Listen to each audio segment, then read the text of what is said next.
திரும்பிய திசையெல்லாம் ஒரே சத்தம், டிவிகே டிவிகே டிவிகே.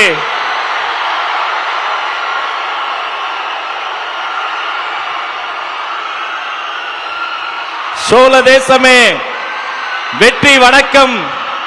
தாய் பிள்ளை உறவம்மா உனக்கும் எனக்கும்.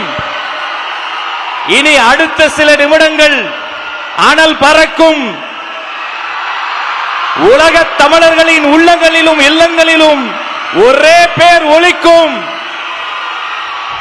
இதோ சோழ மண்ணில் தமிழக வெற்றி கழகத்தின் வெற்றி தலைவரே, தர்மத்தாயின் தவ புதல்வரே, வருகை.